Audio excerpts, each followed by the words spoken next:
Hey, good morning, and thanks for clicking on this video and joining us as we dig into God's Word in the book of Deuteronomy, because that's where we're going to be at today. As you know, we have been spending the last few Sundays going old school, going back and following Moses and the Israelites from their journey out of Egypt into the promised land. So we've been spending about 13 weeks on this, and we are finally coming to the end. So the Israelites are finally, once again, back at the edge of the promised land. They've already been there once. If you can remember, they lost their faith. They got to the edge of the promised land, and they sent some spies in, and all but two of the spies said, yeah, no, we can't do this. There's people there that are giants. Like, hey, we're in trouble. We can't do it. Like, we wasted our time coming here. Some of them even said, hey, let's go back to Egypt. You know what? Being slaves was better than dying out here. And God said, listen, I brought you all this way. I've done all this for you, and you're still lacking faith. Like, what gives? And so God says, you know what? No, we're not going to do it. You're going to walk. And God's like, get to stepping. And they walked, and God literally just walked them in circles until all who did not have faith died. And he kind of hit the reset button, and other kids are here, and they're taking over. And God's like, all right, hey, let's try this again. And so today we're going to be in Deuteronomy chapter 32, specifically kind of looking at the end of that. And we'll also spend a little bit of time in chapter 34. We're going to kind of look at Moses and the end of his life, kind of God rewarding his faithfulness, even though he did have some punishment for disobeying God, and even in himself kind of losing faith a little bit. Now, before we get into that, here is something I want you to think about. What is the scariest thing that you've ever done? It could be anything. It could be a moment, a new job, a new responsibility. Maybe it's doing something crazy. I remember the summer camp that I've been to quite a few times is in Roach, Missouri. I know, great place for a name for a town. I know the guy who grew up near Gun Barrel City. I don't have a lot of room to speak. But, you know, there was this thing. They had this obstacle course. They had this rope course. They had something called the Trust Jump. If you don't know, they had this huge telephone pole, and you had to climb up it. Then you had to stand at the very top of it. And then when you're standing up there, you have to do a trust jump where you just have to jump, a suicide jump, to this bar that's hanging maybe 4 or 5 feet off in the middle of the air. Now, when you're on the ground and you look at this, you kind of think, well, that's not too bad. Like, you just climb up there. All you got to do is jump. Like, you're in safety harnesses, right? They have you harnessed up. There's experts there with you. So it's not that scary, right? Like, even if you fall, they still got you. You know, you say that until you get up there, until you start climbing, until you get to the very top. And then, even though you know you're strapped, you have to stand up. And you know that you're protected in the back of your mind, but there is also that point that your body's like, no, I don't want to do this. This is messed up. Are you crazy? And it's a lot harder to stand up. And even for those who have good balance, and you finally are able to stand up, even though that bar is only a few feet away, it is petrifying. It is scary. Why? Because there's just something in your brain that tells you jumping off of a pole that high up, there's just something not smart about that. And so you kind of lock up. I've seen some very tough and brave people get up there and then become cowards. And I'm not trying to shame on them. I'm not trying to trash on them. It's just the reality of fearful situations. And even though many people get down, some still jump. And some make it, some don't. But the whole idea is that fear can be a petrifying thing. It can be something that stops us and can make us pause in our tracks and cause us to kind of do things or not do things that we want to do. In life, we're going to face the same thing. You know, we're going to have moments where we're going to face fearful things, where perhaps, you know, you've been bungee jumping or gone on a tall zip line, or honestly, maybe the scariest thing you've ever done was learning to ski. Now, I've never done that, but I can imagine the fearfulness that comes from that.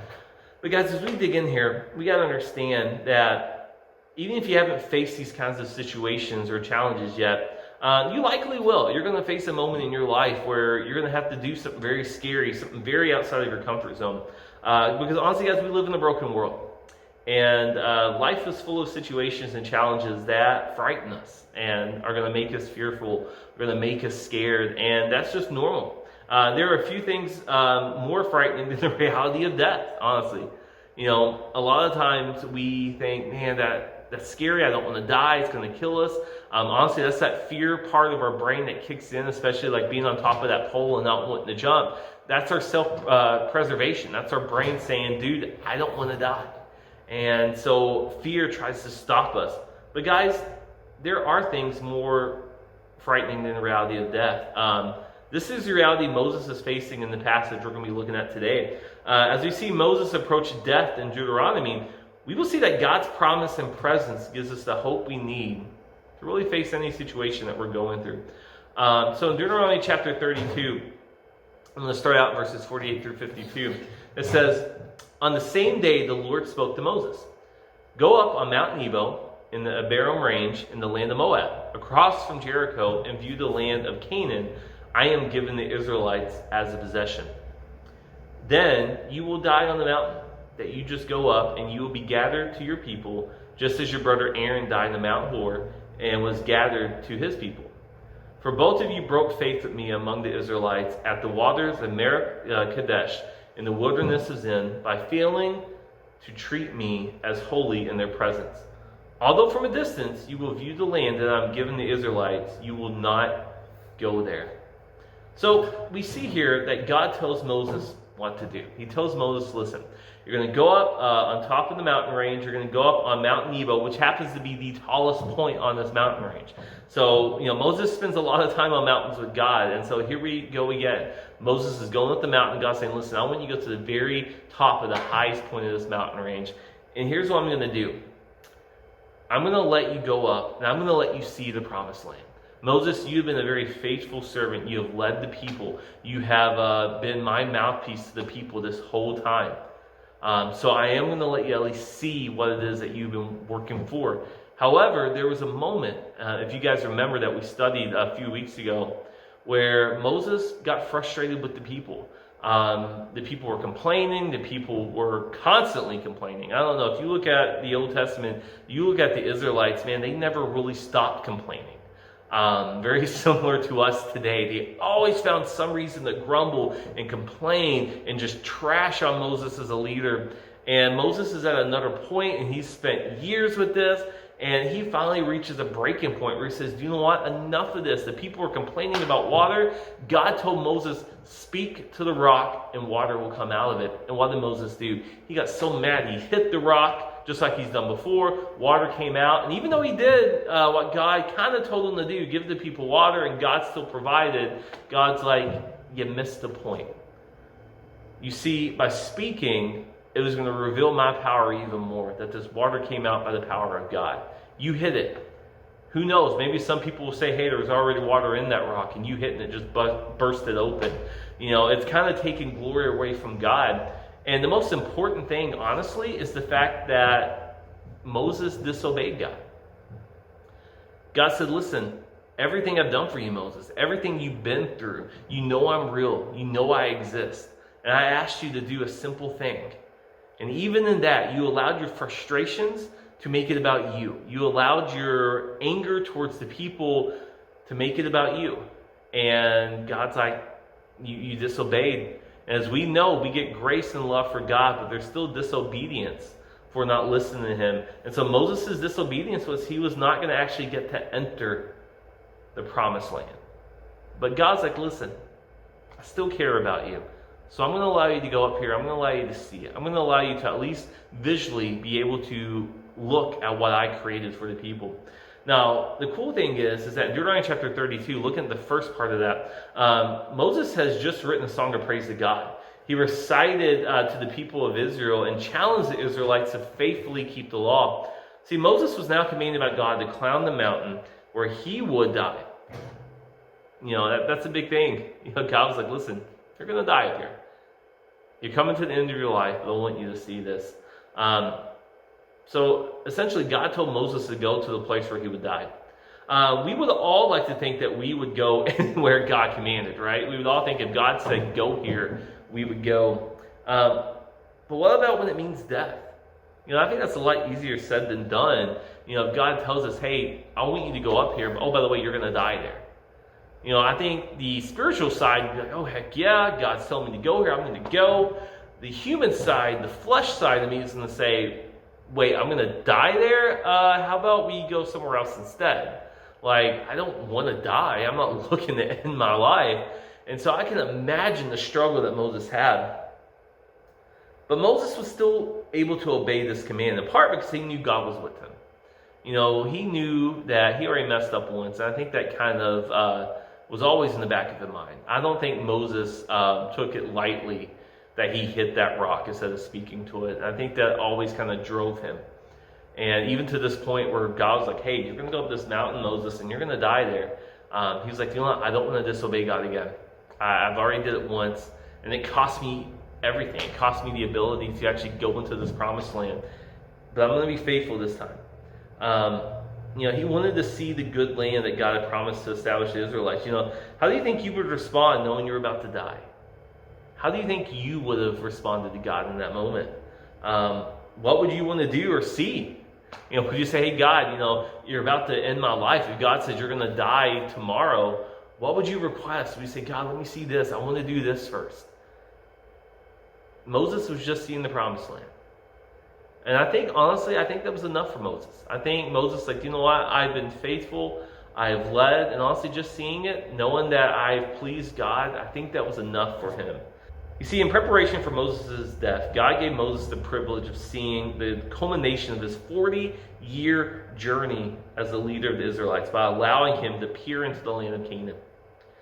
Promised to Abraham years earlier, God was on the brink of giving his people a land of their own. They were finally out of slavery, and God was giving them a place to go. He was finally giving them their own possession, their own land. And having just admonished the Israelites to obey God's word, Moses just told the Israelites, obey God, follow God. Again, I think his disobedience in the back of his mind, driving him to do this, he is still reminded by God that, hey, listen, I love you, but you did disobey. And because of their sin, neither Moses or Aaron were allowed into the promised land. In his mercy, God still gave Moses something. You see, God reserves a stricter judgment for spiritual leaders. We see this in James chapter 3, verse 1. It's just the reality that God says, hey, when you want to be a leader, God expects obedience. God expects faithfulness. And there is a little bit more stricter judgment. There's a higher standard placed on those who step into leadership positions in a spiritual sense. And that's where Moses is. Moses is still one of what we call the patriarchs of our faith. He's one of those guys that we look at and say, man, he's who we want to strive to be, right? And in many ways. But, he was still human, and he still made mistakes, and he still messed up. But one of the things that God does is he has to punish sin. But when you're a follower of his, there's grace and there's love. And honestly, Jesus came to redeem us of our brokenness. And here's a question I've always kind of had here. Who buried Moses? And we see in chapter 34, verses 5 through 7, it says, so Moses, the servant of the Lord, died there in the land of Moab, as the Lord has said. Well, we know Moses died. No one else was with him as far as we know, so who buried him? Well, we see in verse 6 in chapter 34, he buried him, God. And he was buried in the valley in the land of Moab, facing Beth Peor, and no one to this day knows where his grave is. Moses was 120 years old when he died. His eyes were not weak, and his vitality had not left him. You see, that's so cool to think that God spent his last moments on this earth in the presence of God, with God, even to the point that when Moses died, God buried his body. He didn't have to, but he did. Even to the point that no one knows where his body is. No one knows where his grave was.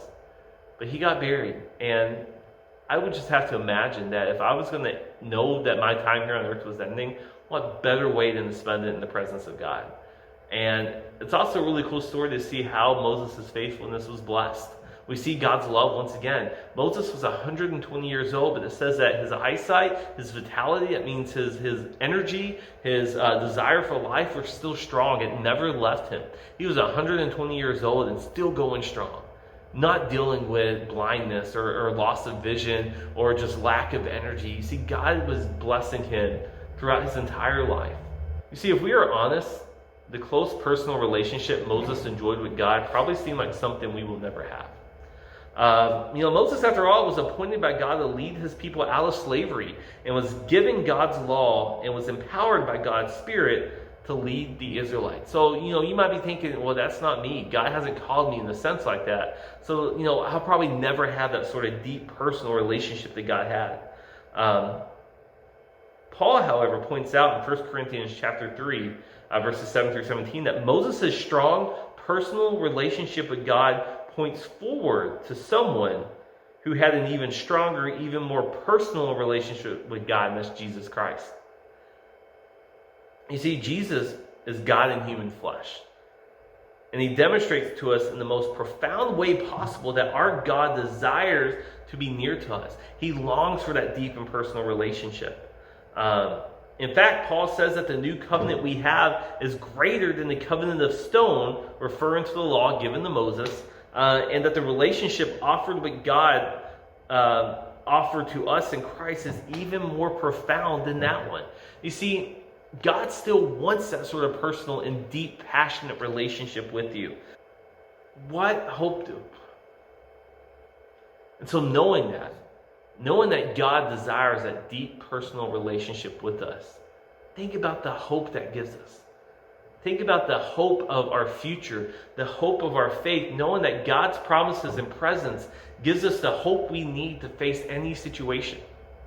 You see, we have a God, guys, that loves us and cares about us, desires to be with us. And we have the ability to tap into that whenever we want, through prayer and through our faith. So guys, as we are going through a scary situation, as you are facing hard and tough decisions, as maybe you're overcoming even the COVID-19 fear, or for those who are fearful of the future, what is even next year going to look like? And what is even next week going to look like? There's so much uncertainty. For those who have just graduated and going into college, for those who are going into high school or even coming into middle school, or even the idea of the next school year and the changes that are making, there's just so much uncertainty and fearfulness. But we know that we have a God who gives us hope, who gives us grace and love. And even though we are sinful and broken people, we see that through Jesus Christ, we have forgiveness and we have grace and we have the ability to come back to God every single time and find love and forgiveness. Doesn't mean that we won't find consequences for our sins. Sin has consequences. But we now have the ability to get past those consequences. We now have a hope and a future despite of our brokenness because of Jesus Christ. And Moses is a perfect example of that. So guys, have faith, have hope. Know that you are loved, you are cherished, and you are cared for. We have a God who loves you more than you will ever understand and ever know. And man, that's awesome. That's exciting. Man, and if you can tap into that, man, that's endless hope. So know that. Turn to God. Fall on your knees in prayer and ask for forgiveness for everything that we've done. Guys, thank you so much for being here this morning. Thanks for tapping in on this video. And guys, I love y'all, and I'll see you next week.